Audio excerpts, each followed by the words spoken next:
And welcome back to BYU Basketball Media Day on BYUtvsports.com. We remind you can submit questions for each of the players, beginning with Josh Sharp here in a moment, using hashtag BYUtvsports, Facebook.com/BYUtvsports, and the chat widget on BYUtvsports.com. Since you're watching it that way anyway, it should be on the right of your screen right there. We introduced Josh Sharp, the first of the 15. Josh, welcome to Basketball Media Day. You start us off. Congratulations. Yeah, thanks. Glad to be here. Okay, Josh, 6'7" sophomore, forward from Lone Peak. One of 3 Lone Peak guys on the team now that Tyler Haws is back. What's it like to play with not only Nate last year, but now Tyler Haws comes? It's awesome. We already have, sort of that connection that we took from high school. So, we're all really good buddies. So being able to play here at the next level is a lot of fun. And, having Tyler, throughout the summer working out and getting back in shape has been great. In high school, you played on a team with a couple of other guys that played Division I. Bracken Funk ends up playing at Fresno State for Steve Cleveland. 1 year plays here, and then he goes to BYU Hawaii. Justin Hamilton, I guess the one is I want to mention, he goes to Iowa State, then LSU, then he gets drafted. What was that like to see one of your high school teammates drafted last year? It was a really cool experience. I'm way excited for him, and I think he's probably going to end up overseas this year. But it just proves hard work pays off. I mean, he's just a really hard worker, and so I hope he keeps going. Who's the next draftee from Lone Peak? I don't know. We'll see. Okay, we'll keep our eyes tuned to that. Once again, if you have questions, submit those via Twitter or Facebook or the chat widget on BYUtvsports.com. Let's start with this. What's your full name and why were you named that? My full name is Joshua Joseph Sharp. I guess my mom just thought I looked like a Joshua, so that's the first name. But my dad and grandpa's name, going back a few generations, is Joseph, so just kind of carrying the family name there. Okay, jersey number is 12, right? Mm-hmm. Why number 12?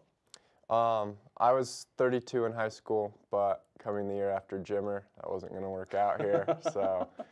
Nor did you probably want to wear that. Yeah, I didn't. Not quite so. 12 was just one of the options. Gotcha. Okay, why'd you come to BYU? Because originally you were at Utah. Yeah, I was, and then while I was on my mission, just a lot of things changed in the program up there, and the opportunity came up, and so I jumped on it, and I'm glad I'm here. It's a great environment. I love all the guys on the team are great guys. So. Tell me something we don't know about Dave Rose. Oh, I don't know. I can't think of anything off the top of my head, I guess. What makes him so successful? Because Kyle Chilton, the men's basketball SID, just gives a flurry of great information, but said that his 185 wins through 7 years is the 4th fastest start in terms of wins in NCAA history.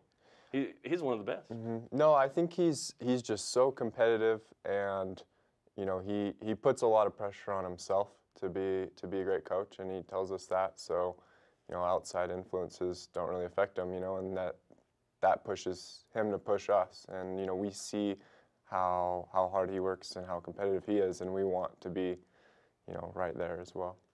You always hear, especially in the NBA guys, like you hear, okay, LeBron worked on his post game last year, then he worked on his deeper jump shot this year, that kind of thing. What did you work on this summer to be better for this year?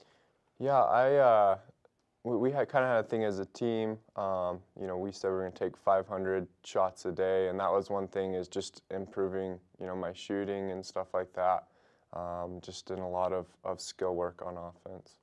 And I guess 50,000 was the end goal, right? I think. Was it Mark Pope that made that challenge? Yeah, it was Coach Pope that had us do that. So. Brock Zylstra, I guess, was the most public of those figures. He tweeted out, and people would follow up with him. So did you finish the 50,000? Yeah. Congratulations, that's awesome. Okay, describe your style of play on the court for those that may have not seen you play. I feel I bring a lot of hustle to the court, and I usually play a 4-man, and can shoot and just rebound, always going after the boards. And we look at some of your highlights here. Known for your scrappy play like this, the O-board and putback. Nicely done as we take a look at some of your highlights from last year. Who do you pattern your game after?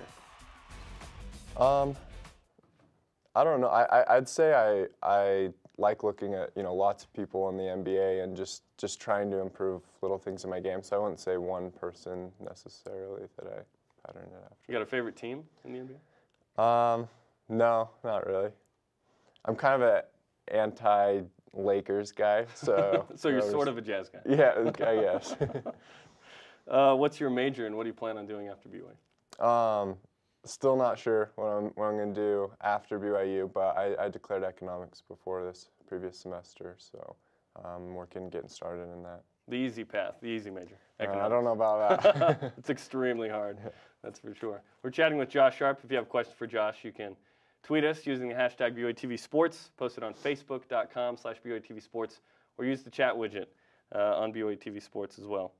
Let's see, Bobby Thurman asks, how are your improvements going to contribute to the team's improvement this year?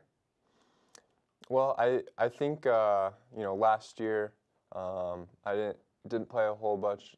I wasn't on the court a lot, and I think I can bring a lot on defense, and some of the things that I improved to do can help me to be maybe a little bigger threat on offense as well. Okay. Jeff Bird asks, how tough was it to come off a mission and play right away?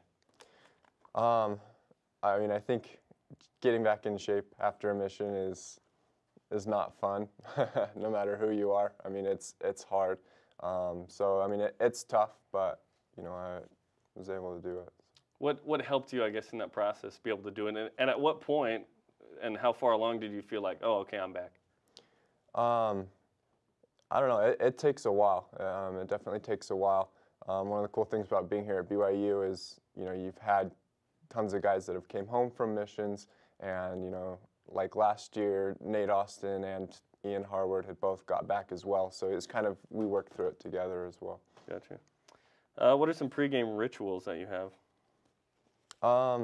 Nothing in particular. I'm not like one of those guys has to put one shoe on first or something like that. I don't really have anything. I like just listening to music earlier in the day, maybe taking a nap or something, but I don't have any crazy pregame rituals. Who's the most superstitious or has the most pregame rituals on the team? I don't know if it'll change this year, but Tyler Haws has a lot, is very precise in his things. He likes writing in his notebook and all that stuff, so he's got a lot of pregame rituals. Well, what's in this notebook? Pregame thoughts, poetry, potential music I lyrics? don't know. You'll have to ask him when he's on today. We'll find out this afternoon. Favorite superhero? And why?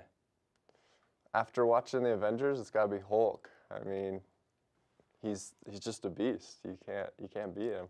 Who's most like Hulk on this team? I don't know. I don't know if anyone's quite We don't have a burly guy. Yeah, we don't really have just a big bruiser. So I would have said Charles last year because. Yeah, I agree with that. Charles was a Hulk. Favorite movie or movies? I like the movie Forrest Gump, just because it's awesome. But. It is awesome indeed. What are some of the songs or artists that you're using in your iPod or iPhone or? Recently, I've been a lot into the Piano Guys. I don't know if you've heard of them, John Schmidt and them, and I like Owl City and just a lot of kind of more mellow and alternative songs. Okay. Bobby Thurman asked another question. He says, what do you see as the team's primary strength? I mean, I think we have a lot of scores and we're able to run and push the ball. But I think more than that, we're just all competitive guys. We all really want to win, and we know we can do great things this year. So I think that's probably our biggest strength right there. Once again, we're chatting with Josh Sharp, the BYU men's basketball team, first of the 15 web chats today. If you have a question for Josh, you can tweet it using hashtag BYUtv Sports. You can post it on facebook.com/BYUtv Sports or put it in the chat widget on BYUtvsports.com. Last year, a lot of memorable moments, and it was, I don't want to call it a transition year, but I guess it was. Jimmer and all that happened and was tremendous. And then you move into the West Coast Conference. It's a whole new deal.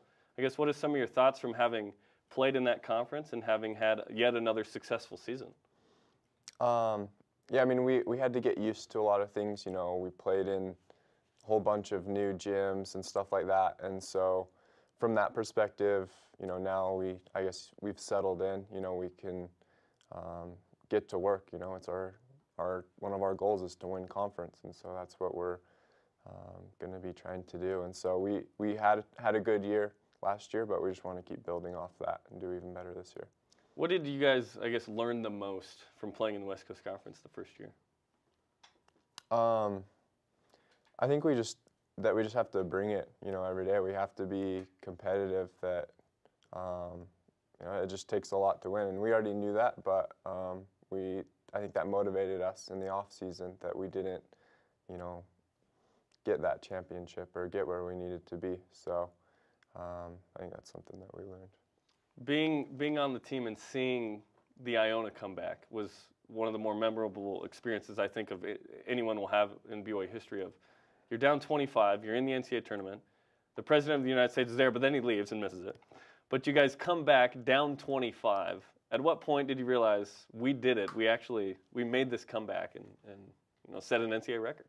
Well, it was cool. I mean, during the game, obviously we didn't know about the records and all that stuff, but we knew at halftime our coaches were calm. You know, they told us we could do it, and you know, those guys that played came out and they did. They just executed. We were solid, and you know, slowly chipped in that lead and came back. And you know, so afterwards we started hearing, oh, you know, it's the biggest comeback in tournament history, and so it was like, you know, that was cool. We did something really cool, you know, that night. Absolutely. You lose two big guns in Noah Hartsock and Charles Abuel. Been with the program 4 years, played a lot, won a lot, but you return a lot of guys with good experience as well. What's the expectation for this season and this team with this group? You know, I don't know exactly what everyone else's expectations are, but we all expect a lot of each other and of ourselves. So, you know, we're hoping to, you know, go far in conference, go far in the tournament, you know, and do a lot of great things this year. Well, congratulations on a successful season last year, and the standard is high for men's hoop. We expect another great year. Congratulations. Thank you. Okay, thanks. That's Josh Sharp. We'll be back in a moment with Brandon Davies here on BYUtvsports.com. Send in your questions. We'll chat with Brandon in a moment here on BYUtvsports.com.